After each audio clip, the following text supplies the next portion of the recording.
Yo soy un oficial de inteligencia de carrera. Yo me jubilé de la Marina norteamericana como un capitán de corbeta y tuve la oportunidad de acceder a un programa del Servicio Civil del Departamento del Ejército en el cual yo fungí como un especialista de operaciones de inteligencia por 15 años. En total, tengo 37 años de servicio para el gobierno y esta experiencia sirvió para poder apoyar este esfuerzo que logró desmantelar esta red de prevenirle una ganancia de 3.000 millones de dólares a las redes de narcotráfico en México y en Venezuela.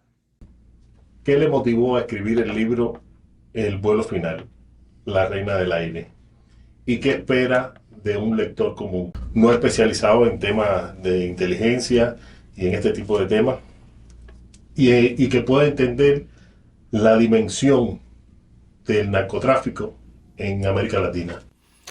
Bueno, realmente el vuelo final, La Reina del Aire, es una deuda pendiente con el equipo con que yo estaba trabajando cuando estaba asignado en Guatemala y el resto de otros agentes, analistas y personal que nos estuvieron apoyando en hacer una investigación que resultó identificando quiénes estaban detrás de una red que proveían servicios de aviación, jets ejecutivos, aeronaves, quienes les estaban prestando estos servicios a los carteles de droga en México y en Venezuela, en específico el cartel de Sinaloa y el cartel de Jalisco Nueva Generación. Nosotros también estuvimos trabajando lo que era la parte del cartel de los soles en Venezuela y de esta investigación nosotros encontramos que este fue un esfuerzo del régimen venezolano de enviar 120 toneladas de cocaína hacia los Estados Unidos por medio de Centroamérica y también por el Caribe. Nosotros pudimos lograr una investigación exhaustiva que identificó esta red, cómo funcionaba y al final cómo pudimos nosotros contrarrestar, cómo pudimos nosotros buscar apoyo por medio de la Fiscalía Federal Norteamericana para buscar una manera de interrumpir el flujo de cocaína, para desmantelar las organizaciones y para asegurar lo que es el bienestar de nosotros en Estados Unidos. El caso en particular del vuelo final, La Reina del Aire, descubre que las sociedades anónimas en los Estados Unidos, quienes les estaban prestando el servicio de registrar matrículas norteamericanas a estos jets, a estas aeronaves, que eran entonces llevadas a México a esperar la orden de los carteles mexicanos. Estas sociedades anónimas trabajan con ocultar realmente quiénes son los dueños de estas aeronaves. En el caso de Deborah Lynn Mercer, nosotros pudimos confirmar que Deborah Lynn Mercer estaba registrando aeronaves a miembros de carteles de droga en México y ella decía de que ella no sabía de que eso estaba sucediendo. Simplemente ella había dicho que nosotros hicimos todo lo posible para asegurarnos de que estas aeronaves estuvieran registradas legalmente en los Estados Unidos. Pero con solo haber chequeado el internet, ella se hubiese dado cuenta de que habían miembros de alto nivel de los carteles de drogas en México quienes estaban realmente comprando estas aeronaves en los Estados Unidos por medio de una red de brokers, quienes luego le traían las aeronaves para ponerlas debajo de la compañía de Deborah Lynn Mercer, quien operaba en Onalaska.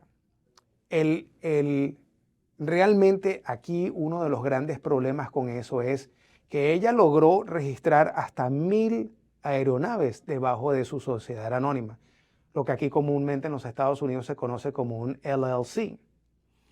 Y el servicio de estas aeronaves terminó siendo un esquema de una pirámide donde se registraban aeronaves que ni siquiera existían en una compañía en Texas, en Oklahoma, donde ni siquiera había un aeropuerto para esas aeronaves. ¿Qué continuidad o evolución ha observado entre aquel castrismo de los años 80 y el narcotráfico que representa hoy el régimen de Venezuela? Bueno, posiblemente esa es una de las mejores preguntas que se pueden hacer, porque nosotros logramos identificar una manera muy particular de cómo estas organizaciones se estaban moviendo. Vamos a recordar que entre el 14 y el 16 de, de estos pasados años, Colombia, los guerrilleros, principalmente las FARC, logró hacer una negociación con el gobierno donde decidieron de poner las armas en el suelo, de no seguir peleando, pero realmente hubo un desvío entre las FARC. Adentro de las FARC estaban las FARC normales, tradicionales, que se rindieron, entregaron todas las armas, pero quedó una parte que siguió haciendo el narcotráfico. Estamos hablando de personas como Jesús Santrich, Iván Márquez. Estos personajes, quienes son guerrilleros colombianos, ellos estuvieron en Cuba negociando los términos de la negociación entre las FARC y el gobierno colombiano. Cuando ellos decidieron de que no iban a seguir con las FARC y se convirtieron en la Segunda Marquetalia, estos individuos estaban manejando todo su negocio dentro de Cuba, desde Cuba. Vamos a Cuba de los 80s. Cuba de los 80s estaba trabajando con el cartel de Medellín, con Pablo Escobar, con Carlos Leder, quien era el arquitecto que diseñó el puente aéreo para sacar la droga directamente de Colombia hacia los Estados Unidos y específicamente en Florida, por medio de las Bahamas y por medio de Luisiana. Atrás de ese aparato se encontraba Cuba, quien estaba sirviendo como de parte de un trampolín para apoyar el movimiento logístico de esa droga. Nosotros pudimos darnos cuenta de que estos mismos personajes, como Jesús Santrich, como Iván Márquez, estaban siendo los jefes del narcotráfico en los años 16 hacia el 20, pero estaban operando desde Cuba, estaban operando desde La Habana, con el conocimiento del régimen cubano.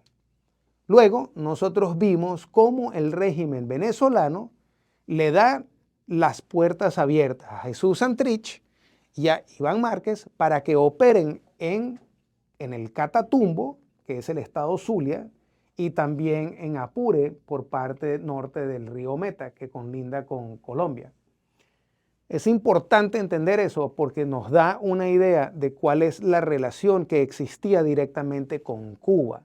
Cuba era uno de los garantes, pero realmente estaba dejando que los operadores del narcotráfico siguieran haciendo de las suyas desde La Habana, hasta que el presidente Chávez y Nicolás Maduro le dieron esa oportunidad de venir a Venezuela y ellos enviar sus cargamentos desde Venezuela hacia los Estados Unidos por medio de Centroamérica y el corredor del Caribe.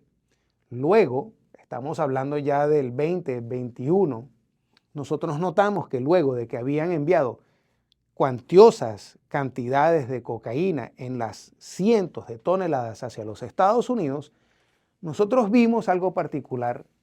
En Venezuela parece ser de que hubo un malentendido o hubo el final de operaciones por estos individuos en Venezuela, porque alguien en Venezuela resulta que mataron a Jesús Santrich, quien llevaba toda la droga por parte del cartel de los soles en Venezuela y era el coordinador de recibir esos cargamentos para enviarlos por las pistas clandestinas al sur del lago Maracaibo, que se conoce como Catatumbo. A Jesús Santrich lo mataron y un par de meses después hubo un atentado para matar a Iván Márquez. ¿Por qué? Porque le pasaron la cuenta de las dos acusaciones que existían contra las FARC en conspiración con el cartel de los soles en Venezuela. Esas dos acusaciones son importantes de entender porque una acusación es por medio del Distrito Oriente de Texas, quien es que acusa a Deborah Lynn Mercer, la dueña, la jefa ejecutiva de una compañía una sociedad anónima que era la que daba las matrículas norteamericanas a aeronaves para que ellas operaran a favor de los carteles. Nosotros descubrimos que esta conspiración existía y por parte de la Fiscalía de Nueva York, ellos se encargaron de hacer el caso contra las FARC y el cartel de los soles. Fidel y Raúl Castro fueron directamente los responsables, lo dijo ahorita, de autorizar operaciones con carteles como el de Medellín. Entonces la pregunta sería, ¿qué rol sigue jugando Cuba actualmente en estas rutas del narcotráfico? Bueno, primero vamos a entender cuál es el papel de protagonismo que tiene Cuba el día de hoy. Cuba, por ejemplo, tiene una relación muy estrecha con el régimen venezolano. El régimen venezolano, quien es el que estaba realmente financiando, manteniendo a flote el régimen cubano, ellos terminaron, ellos tuvieron una lección muy importante durante el caso de Ochoa. Cuba aprendió de no buscarle la cola del gobierno norteamericano por parte del narcotráfico. Y Cuba hizo todo lo posible para salir de la vista de los Estados Unidos, no teniendo participación directa con el narcotráfico. Cuando Chávez viene al poder, Chávez dice en su famoso locutoria, donde dice de que él iba a enviar cuantiosas cantidades de bombardear a los Estados Unidos con cargamentos de cocaína. Él hizo exactamente eso, él logró llevar eso a cabo. Lo que pasa es que luego de Cuba haber aprendido esa lección, Cuba en su momento hicieron un cambio muy grande. Mientras que Chávez y Nicolás Maduro estaban enviando cocaína hacia los Estados Unidos, estaban recibiendo dólares de verdad que no se le pueden hacer seguimiento porque están entrando ilegalmente o ilícitamente. El cambio era de que Venezuela iba a seguir apoyando el régimen cubano, enviándole cargamentos de petróleo, cargamentos de combustible para mantener a flote a Cuba, con dinero que estaba entrando por medio de las dávidas de petróleo por parte de PDVSA. Entonces, lo que realmente ocurrió aquí fue una nueva manera de lavar dinero. Mientras que el régimen venezolano enviaba los cargamentos de cocaína hacia los Estados Unidos, recibía dinero mal habido de los narcotraficantes y por otra manera estaban manteniendo el régimen de Cuba vivo a flote, enviando cargamentos lícitos de petróleo. Esa es la nueva manera de lavar dinero por medio de los regímenes comunistas y narcotraficantes como el de Venezuela. Lo primero que nosotros pudimos confirmar por medio de la investigación que se hizo en mi libro, El vuelo final, la reina del aire, es que en efecto existe una relación entre Venezuela, México y Cuba. La relación con los narcotraficantes de haber enviado 120 toneladas de cocaína por medio de aeronaves desde Venezuela hacia los Estados Unidos por medio de Centroamérica y el corredor del Caribe, fueron unas ganancias para los carteles de las drogas a mucho más allá de 3.000 millones de dólares. Ese dinero que estaba siendo la ganancia de los carteles de narcotráfico como el cartel de Sinaloa, como el cartel de Jalisco, Nueva Generación. Nosotros sabemos por medio de las propias investigaciones que se han hecho en México que este dinero terminó en la campaña de Morena. Y Morena no tenía los suficientes fondos para tener una campaña que hubiese llegado para la victoria de Claudia Sheinbaum. Entonces lo que nosotros estamos diciendo es que las ganancias de miles de millones de dólares entraron dentro de las campañas de Morena y tenemos el resultado de una presidenta izquierdista quien todavía apoya el régimen castrista, apoya todavía un régimen narcotraficante como lo que es el régimen de Venezuela. No acepta y no reconoce un gobierno democrático como lo es Ecuador y sabemos que sigue apoyando a regímenes narcotraficantes y criminales como lo que es el de Venezuela. Yo quiero tomar las palabras del secretario de Estado Marco Rubio, quien defiende la libertad, la democracia en la región y ha sido un luchador muy arduo sobre la democracia y la libertad de Cuba. Nosotros lo tenemos claro, los cubanos no son un enemigo de los Estados Unidos. El régimen castrista, el régimen cubano, quien le quita la libertad al pueblo cubano, esos son realmente los enemigos, no solamente de los propios cubanos, pero de las Américas y del resto del mundo.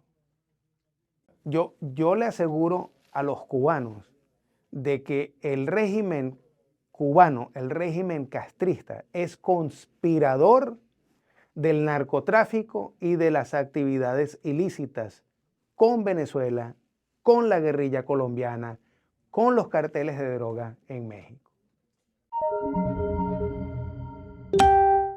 Recibe las noticias en tu celular. En WhatsApp, envía la palabra Cuba al número 5255-4503-8331.